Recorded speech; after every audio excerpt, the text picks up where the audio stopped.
Hello guys, welcome to Wikademy. आज हम देखेंगे सी प्लस प्लस के अंदर मेंबर फंक्शंस, क्लास के अंदर मेंबर फंक्शंस इनसाइड क्लास और आउटसाइड क्लास। देखिए, मेंबर फंक्शंस बेसिकली क्या है? नॉर्मल प्रोग्राम में जो हम फंक्शंस यूज करते हैं, अगर हम उन्हें विद इन क्लास यूज कर रहे हैं तो उन्हें हम बोलते हैं class member functions. Member functions are the functions which have their declaration inside the class definition. Class की डेफिनेशन के अंदर अगर हम मेंबर फंक्शंस की डिक्लेरेशन करनी मस्ट है। And works on the data members of the class, यानी जो हमने वेरिएबल्स यूज किए थे क्लास की डेफिनेशन के अंदर, उन वेरिएबल्स के ऊपर, उन डेटा मेंबर्स के ऊपर या उन वेरिएबल्स के ऊपर ये मेंबर फंक्शंस काम करते हैं। The definition of a member function can be inside and outside. यहाँ देखिए ध्यान से, यहाँ था कि क्लास के अंदर मेंबर फंक्शन की डिक्लेरेशन होना मस्ट है।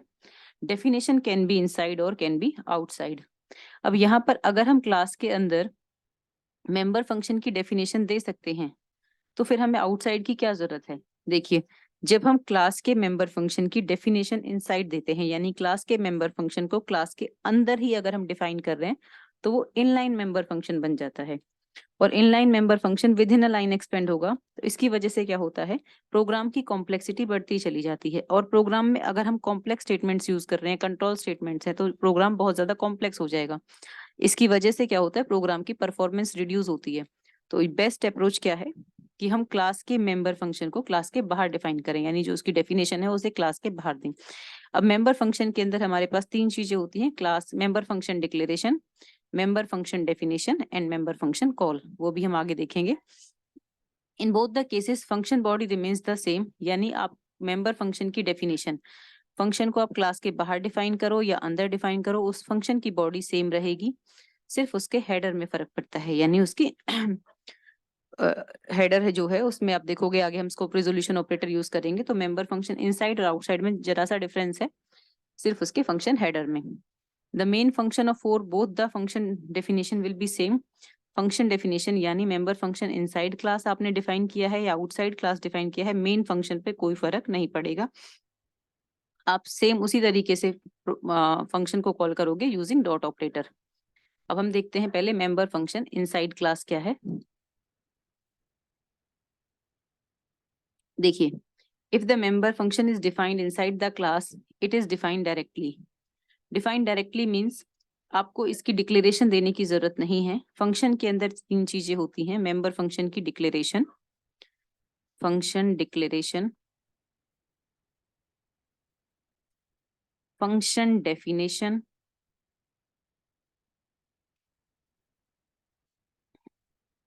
यानी फंक्शन बॉडी, और नेक्स्ट है हमारा फंक्शन कॉल।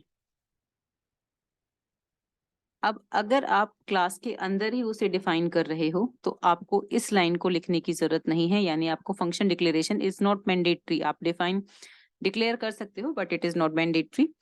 फंक्शन डेफिनेशन और फंक्शन कॉल, ये हमें दोनों ही केसेस में चाहिए। If we define the function inside the class, we do not need to declare it first. ये रहा, हमें जरूरत नहीं है कि हम उसे डिक्लेयर करें। फंक्शन डिक्लेरेशन या फंक्शन प्रोटोटाइप एक ही बात है। We can directly define the function. अब हमने क्लास के अंदर देखा था लास्ट क्लास में, जिन्होंने वीडियो ना देखी हो वो पहले सी प्लस प्लस के अंदर क्लास क्या है वो वीडियो देखें। क्लास के अंदर हमने क्लास का यहाँ नाम दिया था जैसे डेमो, और यहाँ पर हम एक्सेस स्पेसिफायर यूज किया था। हम कोई भी यूज कर सकते हैं, पब्लिक प्राइवेट प्रोटेक्टेड। और यहाँ हम फंक्शन लिखते हैं। ये हमारा डेटा मेंबर, सॉरी,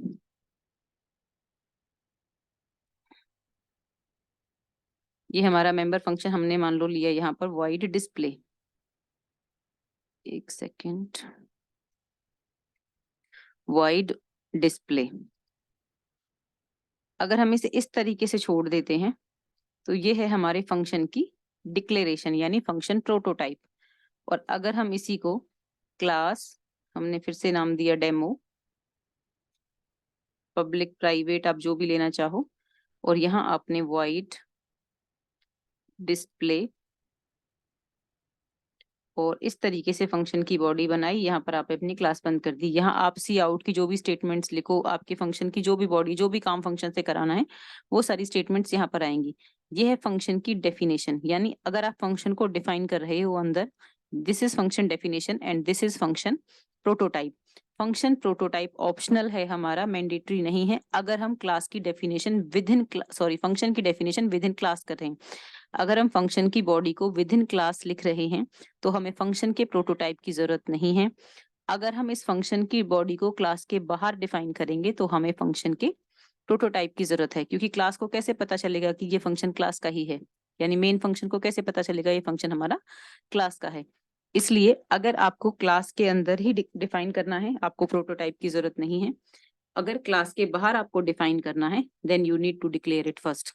तो हमारे पास फंक्शन की 3 चीजें थी, फिर से देखते हैं। Function declaration, function definition and function call. Function call अभी हम देखेंगे। फंक्शन डिक्लेरेशन हम इस तरीके से करते हैं, रिटर्न टाइप, फंक्शन नेम, ये फंक्शन की यहाँ पर ब्रैकेट्स आएंगी और semicolon. This is declaration prototype and this is definition. अब हम एग्जांपल देखते हैं मेंबर फंक्शन इनसाइड क्लास का।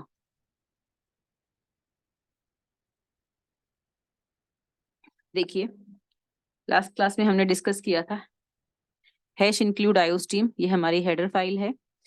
आईओस्ट्रीम हेडर फाइल हमने क्यों यूज की है? हम अपने प्रोग्राम में सी आउट यूज कर रहे हैं using namespace STD, C plus plus की स्टैंडर्ड लाइब्रेरी के लिए। यहाँ हमने क्लास का नाम हमने दिया डेमो। ये हमारी यहाँ पर क्लास की बॉडी यहाँ पर खत्म है, यानी क्लास डेफिनेशन। अब देखिए यहाँ पर हमने एक्सेस स्पेसिफायर लिया है public, and this is data member void member function void display. This is member function. और अभी मैंने बताया था कि अगर हम इस तरीके से करली ब्रेसेस लिखते हैं फंक्शन के बाद और उसमें कुछ भी स्टेटमेंट्स लिखते हैं, इस तरीके से फंक्शन को डिफाइन करते हैं, तो इसे हम बोलेंगे फंक्शन डेफिनेशन। अब आप देख सकते हो ये फंक्शन की डेफिनेशन हमारी क्लास के अंदर है, क्योंकि क्लास की बॉडी हमारी यहाँ पर खत्म हो रही है। इसके अंदर ही हमने पूरे फंक्शन को डिफाइन कर दिया है, जो भी कुछ हमें अपने फंक्शन में लिखना है। आप 1 लाइन का कोड लिखो या 10 लाइन का, लेकिन आपने विद इन क्लास लिखा है, यानी जो फंक्शन की डेफिनेशन है वो क्लास के अंदर है। It means this is member function inside class. This is member function inside class. अब आप इस फंक्शन को कॉल किस तरीके से करोगे? दिस इज फंक्शन कॉल, यानी सबसे पहले आपने सेम क्लास का क्या बनाया है? Object demo D. This is object. Object का मैंने बताया था आपको, सबसे पहले हमें क्लास का नाम लिखना है और उसके बाद हम कोई भी सिंबल दे सकते हैं। आप इस तरीके से भी लिख सकते हो, डेमो ओबी ऑब्जेक्ट। इस ऑब्जेक्ट से हमें फंक्शन को कॉल करना है। फंक्शन नाम क्या है हमारा? डिस्प्ले यहाँ पर। तो फंक्शन को कॉल करने का क्या तरीका होता है? Object name dot operator and function name. This is function call. इस तरीके से हम अपने फंक्शन को कॉल करेंगे। तो मेंबर फंक्शन इनसाइड क्लास क्या है? अगर हम क्लास के अंदर ही फंक्शन की बॉडी को डिफाइन करते हैं, जो भी हमें अपने फंक्शन के अंदर लिखना है वो हमने क्लास की बॉडी के अंदर लिख दिया, और इसे हम बोलेंगे मेंबर फंक्शन इनसाइड क्लास। ये जो फंक्शन कॉल है, ऑब्जेक्ट नेम डॉट ऑपरेटर और फंक्शन नेम, इसे हम क्या बोलेंगे? Function call. ये दोनों के लिए सेम है, चाहे आप मेंबर फंक्शन इनसाइड क्लास करो या आउटसाइड क्लास करो। यानी अगर आपने मेंबर फंक्शन की डेफिनेशन क्लास के अंदर दी है तब भी आप इसी तरीके से कॉल करोगे, और मेंबर फंक्शन की डेफिनेशन आपने क्लास के बाहर दी है तब भी आप इसी तरीके से कॉल करोगे।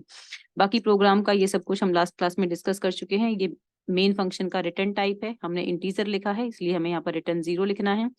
और हमारा सी प्लस प्लस का कोई भी प्रोग्राम का जो एंट्री पॉइंट है वो है मेन फंक्शन, यानी प्रोग्राम हमारा कहाँ से रन होगा?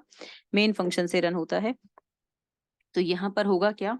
जैसे ही प्रोग्राम को हम कंपाइल करेंगे, रन करेंगे, तो सबसे पहले वो मेन फंक्शन में आएगा। वो देखेगा कि डेमो नाम की कोई क्लास है और उसका ऑब्जेक्ट बना हुआ है डी। उसके बाद वो देखेगा कि हमें उस क्लास का कौन सा मेंबर कॉल करना है, डी डॉट डिस्प्ले, यानी डिस्प्ले मेंबर फंक्शन के पास जाएगा वो। और उसके बाद हमारा ये सी आउट वाली लाइन प्रिंट हो जाएगी, मेंबर फंक्शन इनसाइड क्लास। आगे हम देखते हैं मेंबर फंक्शन आउटसाइड क्लास क्या है। देखिए, प्रोग्राम की कॉम्प्लेक्सिटी को रिड्यूस करने के लिए हम मेंबर फंक्शंस को क्लास के बाहर डिफाइन करते हैं। When the member function of a class is defined outside the class, they are called externally defined member function. To define a member function outside a class requires the function declaration to be provided inside the class. ये मैंने बताया था अभी कि अगर आप member function की definition class के बाहर दोगे तो क्लास के अंदर आपको उस फंक्शन की डिक्लेरेशन देनी है, यानी आपको क्लास को बताना होगा कि ये क्लास का फंक्शन का की डिक्लेरेशन है, इस फंक्शन को हम क्लास के बाहर डिक्लेयर करेंगे। तो क्लास का मेंबर वो कब बनेगा, जब एटलीस्ट हम ये बताएं क्लास के अंदर कि इस नाम का फंक्शन क्लास का है और उसको हमने बाहर डिफाइन कर दिया है। The member function is declared inside the class like a normal function.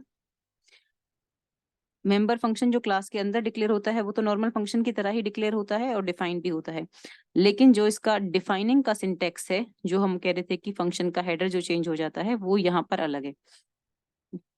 अब देखिए, नॉर्मली जब हमने क्लास के अंदर डिफाइन किया था तो हमने सिंपल एक लाइन लिखी थी, void डिस्प्ले, इस तरीके से, यानी रिटर्न टाइप, फंक्शन का नाम और फंक्शन की बॉडी। यहाँ पर क्या होगा, रिटर्न टाइप आपको लिखना ही है। रिटर्न टाइप आपने लिखा void रिटर्न टाइप, इसके आगे है क्लास नेम, हमने क्लास बनाई डेमो। ये है हमारे पास स्कोप रिजोल्यूशन ऑपरेटर, फिर फंक्शन का नेम डिस्प्ले। अगर आपके पास फंक्शन के अंदर कुछ आर्ग्यूमेंट्स हैं, पैरामीटर्स हैं, तो आप वो लिखोगे, ये आपकी फंक्शन की बॉडी है। तो यहाँ पर जो मेन डिफरेंस है इसके हेडर में ये है, यानी आपको क्लास का नाम और स्कोप रिजोल्यूशन ऑपरेटर लिखना है, ताकि कंपाइलर को या मेन फंक्शन को ये पता चल जाए कि ये इस क्लास का फंक्शन है।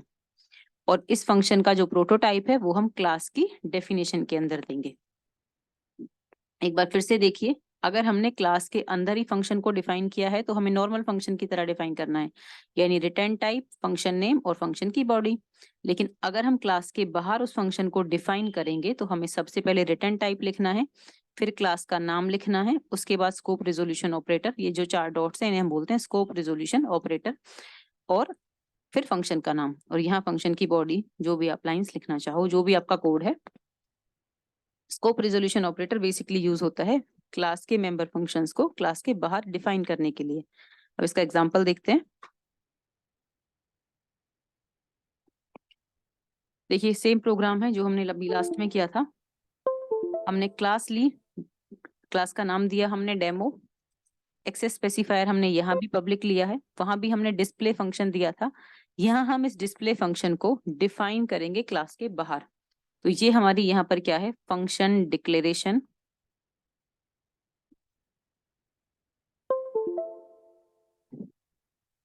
And this is function body, यानी फंक्शन डेफिनेशन।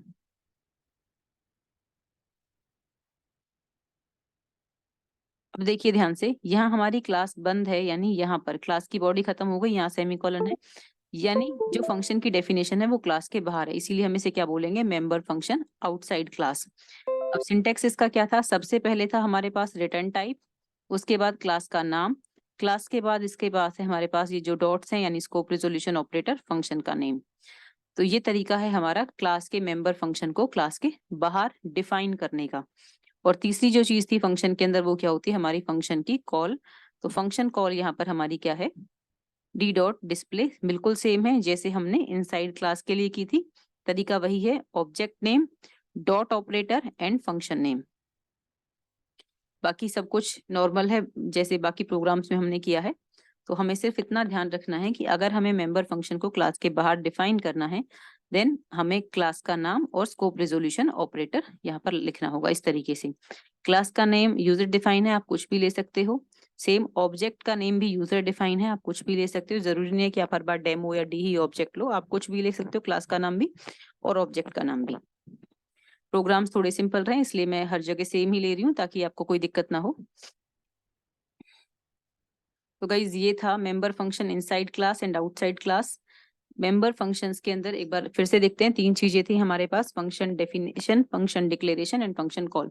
डेफिनेशन इस तरीके से हम लिखते हैं, यानी रिटर्न टाइप, फंक्शन का नेम, ब्रैकेट्स और इस तरीके से semicolon. This is function definition, sorry this is function declaration और function prototype, and this is function definition. It can be inside, it can be outside, यहाँ पर ये आउटसाइड है और यहाँ पर ये हमारे पास इनसाइड थी। वेट,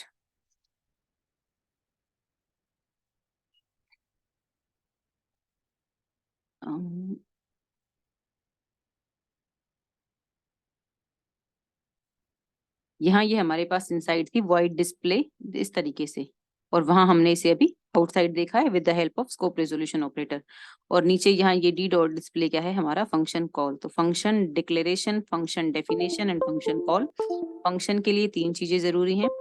फंक्शन की डिक्लेरेशन मैंडेटरी नहीं है अगर आप फंक्शन को इनसाइड क्लास ही डिफाइन करते हो। जैसे यहाँ पर आप देख सकते हो, यहाँ फंक्शन की डिक्लेरेशन कहीं भी नहीं है, सिर्फ फंक्शन की डेफिनेशन है और फंक्शन की कॉल है। लेकिन अगर मेंबर फंक्शन आउटसाइड क्लास है तो हमें तीनों चीजें चाहिए, फंक्शन डिक्लेरेशन भी, फंक्शन डेफिनेशन भी और फंक्शन कॉल भी। गाइस, अगर वीडियो अच्छी लगी हो तो लाइक करें, शेयर करें, सब्सक्राइब करें। Thank you so much for watching. Stay connected.